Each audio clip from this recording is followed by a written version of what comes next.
First question, Michael Coe. Go ahead. Hey, Coach. So early in the second half, after Armando got subbed out, it looked like Doug was taking a look at his right hand very briefly. Do you know what was happening there?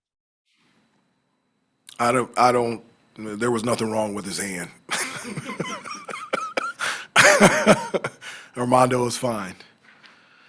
Okay, thank you. Yeah. Greg Barnes. Hey, Hubert, is this just a good old-fashioned shooting slump, or was there anything that you've seen last couple games that have led to some of the shooting issues? No, tonight I felt like we were a little tired. It's been our third game in 5 days, and preparation for those games in between, and they also are going to class as well, and so I just felt like we were a little tired. But also, Boston College. There's a couple things from Boston College. Number one, they're really good defensively. They're always in passing lanes. They pressure you, and we just didn't handle that pressure. So much so that it was difficult at times to get into our offense. We were dribbling the ball off of our feet. We weren't catching the ball in positions where we can do something. It was too far away from the basket, so you have to compliment Boston College. And also, they were coming in with the chip on their shoulder. The last time that we played them, they were coming off of a COVID break for their entire team, and I think they had only practiced twice before they were playing us, and we played really well. And one of the things that we told the guys that it would be a different Boston College team because they're competitive. They always pride themselves on perseverance and being strong and tough, and so we let them know that this was going to be this type of game, and there were parts of the game we just didn't handle it very well. Andrew Jones. Hey, Coach. Obviously, when things go really well and the numbers look great, a team can feel good and get some confidence from a game. But when you win a game, for lack of a better term, winning ugly like tonight, can you also gain a lot of confidence knowing that you can pull it out when a lot of things were kind of tough and didn't exactly go as smoothly as you would like? I do. A win is a win. And one of the things, and that's why that I talk a lot about, excuse me, with the team, about us being really good defensively, and that's why I always talk about energy, effort, and toughness, is because those are things that are in our control and things that you can bring every given day. As good as we are shooting, there are going to be times throughout the year, there's going to be particular games where, you're not shooting the ball well and you're not finishing around the basket. And so, you're going to have to get stops and you're going to have to rely on the defensive end. And so at times I didn't think we were playing really good defense. I felt like they were missing as opposed to us stopping them. But towards the end, when we needed to stop, we got the stops. And when we needed a basket, we made a basket.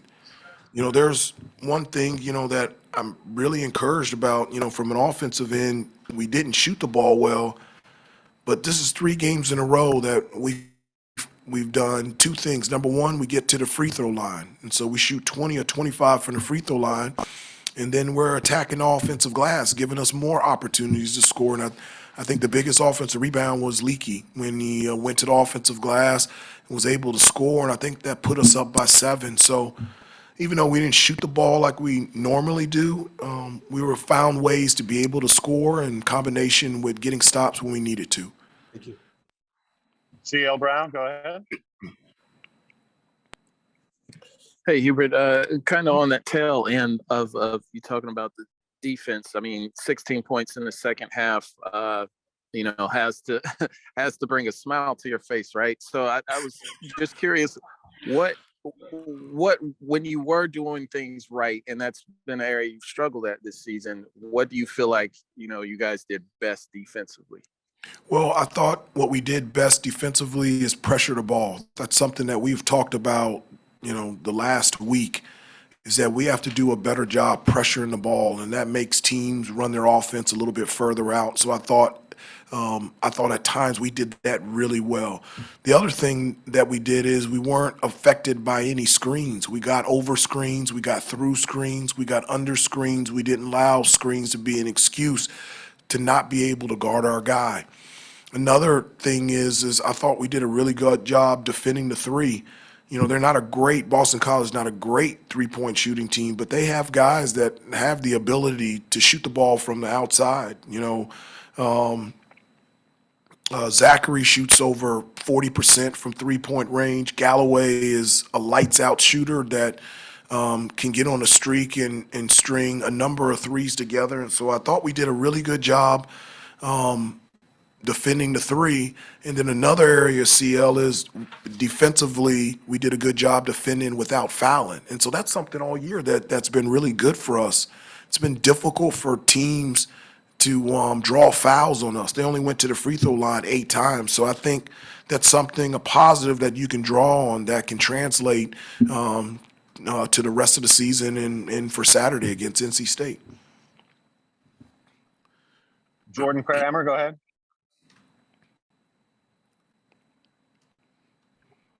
Hey, Coach, I know Armando obviously didn't have kind of the shooting night that he would like to have, but he's been out here now for about 20 minutes, putting up shots after playing 38 minutes in a game. What does that say just about him and kind of his commitment to this team?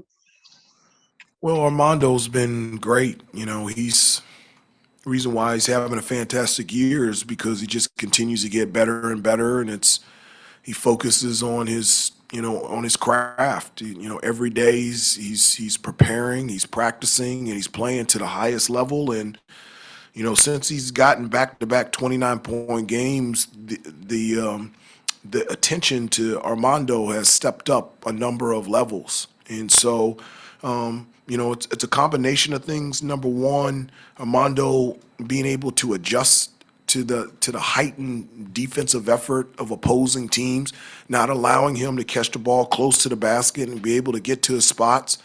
And also for me to do a better job of calling different plays, different actions to try to get him the ball around the basket a little bit easier on the move. And so those are things that we'll talk about and look at the next couple days in preparation for our game on Saturday. But it doesn't surprise me that he's out there shooting the basketball. And he didn't shoot the ball well, but you know, one of the things is you can always do something to help the team. And something that Armando has done at the highest level, whether it's in the ACC or the country, is rebound the basketball. He had 7 offensive rebounds. He had 18 rebounds today. So, yeah, he didn't shoot the ball really well. But, you know, a huge determining factor for us being successful today was because of his energy and his effort on the boards. Ross Martin, go ahead. Hey, Coach Hubert, I'm just generally wondering your philosophy for the rotation and subbing in. I mean, you had back-to-back games now with all the starters playing 34 more points. Is the fact that they're just better players at this time, or what is the reason for not going to your bench more throughout these last 2 games? Well, I was really encouraged by the bench. You know, Kerwin went to the free throw line for the first time this year and made all three free throws, and then he was able to hit a 3 in the first half. There was a situation in the second half. I felt like we missed him in the corner. We were in transition. And he was wide open right by our bench, and I thought it was a great situation to get him the basketball and be able to score. I was really happy with Kerwin. I thought he also did a really good job defensively as well. And then Puff only played 4 minutes, but I mean, his energy and his effort was terrific. I mean, he was all over the place, getting loose balls, attacking the offensive glass, and Justin did a good job the minutes that he was in. I don't really focus on the number in terms of the minutes. I focus on the production and what they did out there on the floor in order to put our team in a position to win. And I thought Justin, Kerwin, and Puff, I was very proud of them. Riley Davis.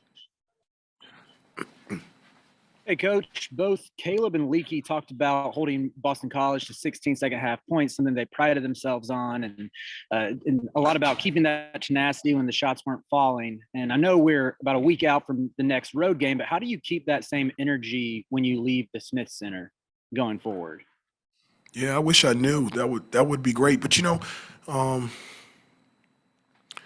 way that we played last week on the road, one of the things that I've told the team is that's not you. It was just 2 games. it was 2 games on the road. And so, at the beginning of the year when we had great road wins against Georgia Tech and College of Charleston, at the beginning of the year, everyone was praising us of our poise when we were away from home. And so, at the end of the day, we didn't play well our best last week, and it happened to be away from home, but it's not an indictment on who we are. We're a good basketball team, and, we get another opportunity on Saturday at home, and when we have to go away, we have an opportunity to play our best basketball on the road, and we'll see where we're at. Thanks, Coach. Okay, we got time for one more. Adam, go ahead. Hubert, you mentioned in your opening that you felt like you guys might be a little tired. The next couple of days, I mean, I don't know, you try to break up the routine a little bit. Do you try to do anything fun? You see how like some NBA teams play like I think the Warriors were playing like softball or something in their arena the other night instead of practicing. I mean, like, do you try to mix things up at all to keep these guys fresh? I would, I would do that if I had Steph Curry and Klay Thompson, and we wouldn't even play softball. Right. We just rest and It talk. was wiffle ball, man. It was wiffle ball. Fine, we can do that. If I give me Steph Curry, we'll play wiffle ball every day. Well, we'll do that, and we do that. Tomorrow will be a light day, and oftentimes that we do change things up because it's a long year, and just change up the rhythm a little bit and make things fun. That's actually what we did after we came back from the road last week. We sat down and spent time together as a team, and just laughing and spending time together. I think it really put us in a perspective in a good place to start our 3 games at home. And so I understand what you're saying, and those are things that we would talk about as a staff to find out, in terms of what puts us in the best position to play our best on Saturday. And so I'm not opposed to playing wiffle ball. If that'll prepare us to play great against NC State, we will play wiffle ball. Just curious real quick. I know some teams have like a substitution coach, like a guy or a lady who keeps track of like when someone should go in. Do you all have a substitution coach? Is there anybody in charge of saying, hey, we should get somebody in the game right now? Do you guys do that?